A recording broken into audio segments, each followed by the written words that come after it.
don't have 50 million to bet with you, but I do have 3 million to bet with you. So this is your offer. $3 million.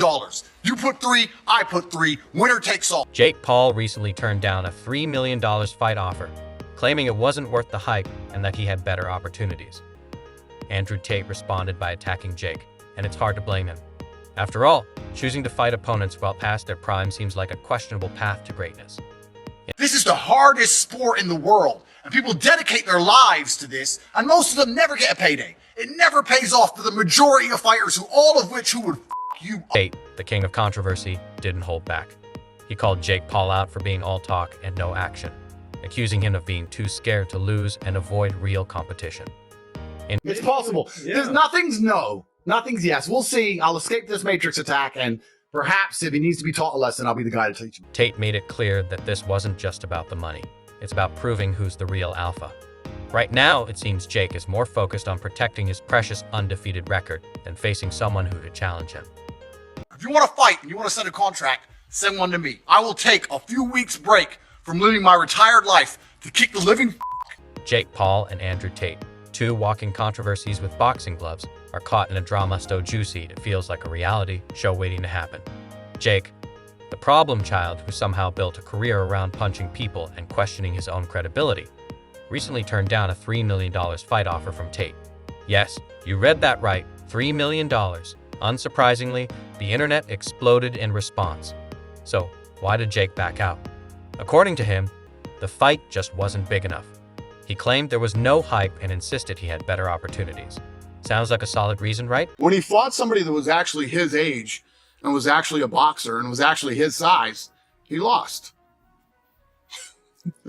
I mean, it is what it is. I'm not trying to shit on the kid. Critics aren't buying Jake's excuse, seeing it as just another way to avoid tough competition. Jake's career has revolved around fights with older retired stars. Big names, sure, but none in their prime. Tate, however, is younger, skilled, and unpredictable. He's the kind of fighter who would turn every press conference into a mental game, a level of chaos Jake hasn't faced yet. Maybe that's why he's staying away. If you want to fight and you want to send a contract, send one to me. I will take a few weeks break from living my retired life to kick the living out of a goofy, entitled dickhead like you. Tate's fiery response has only intensified the drama. His challenge wasn't just about boxing, it was a statement. In his words, if you want to send a contract, send one to me. I'll take a break from living my retired life to kick the living hell out of you. It's a bold claim that resonates with fans who see Tate as someone willing to back up his words with action. His narrative of being the real alpha has captivated his massive following, but it's also put Jake in an uncomfortable spotlight. Tate did not take kindly to Jake Paul's rejection of his fight offer. In fact, he practically went off the rails, using Jake's refusal as a golden opportunity to drag him through the mud. According to Tate, this isn't about money. It's about proving who's the real man. Forget the cash, forget the contracts. This is about ego, reputation, and something called manhood. Tate's disappointment was clear, as he suggested Jake's decision wasn't due to a lack of interest in the fight, but rather a deep-seated fear of actually losing. Why don't you lose to an old man who's retired? If you want to fight and you want to send a contract, send one to me. I will take a few weeks break from living my retired life to kick the living out of a goofy, entitled dickhead. And of course, Tate didn't stop there. He hit Jake with the ultimate all-talk, no-action burn, calling him out for being a loudmouth and urging him to man up and settle their differences the old-fashioned way in the ring. But Tate didn't just stop at the challenge. He offered to teach Jake a lesson in the process. He made it clear that this isn't just about a fight for money. This is about pride and reputation. Tate framed it like a gladiator duel where only one man could leave with dignity, hinting that Jake would be the one dragged out by the ankle. The controversy has taken over social media, with fans splitting into opposing camps. Some defend Jake's decision, arguing that he's being strategic with his career, while others side with Tate, accusing Jake of ducking a real challenge. The phrase "ducking Tate" is trending, and the debate is far from cooling off, with no end in sight. Making the money he says he's making, Showtime Boxing wouldn't have gone out of business, and Showtime would have made sure they kept paying him. Jake Paul's pattern of picking opponents who boost his reputation without posing a real threat is becoming undeniable. Joe Rogan didn't hold back, challenging Jake's decision to reject Andrew Tate's fight offer, pointing out that Tate is unpredictable, younger, and more dangerous. Rogan argued this is the test Jake needs if he wants real respect. At 37, Tate isn't just younger than Jake's usual opponents. He has a kickboxing pedigree with a 76-9 record. Unlike past competitors, Tate isn't retired, rusty, or stepping into an unfamiliar sport.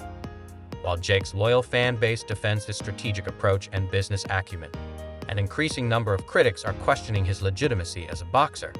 Social media is buzzing with heated debates, with phrases like Jake Circus and ducking Tate trending across platforms. But long story short, Andrew Tate has been blowing up on social media, partially because of his often chilling views on women or money or... Meanwhile, Andrew Tate has been crafting his own narrative. Framing this drama as part of a much larger battle known as the Top G Tate is as polarizing as they come, with a persona built on unapologetic masculinity and disdain for societal norms. In a fiery social media post, Tate claimed that Jake Paul is part of the Matrix, a puppet who talks big but hides when a real challenge arises. However, here's where the irony kicks in. For all of Tate's talk about rejecting the system, some critics argue he's unintentionally feeding into Jake's hype machine.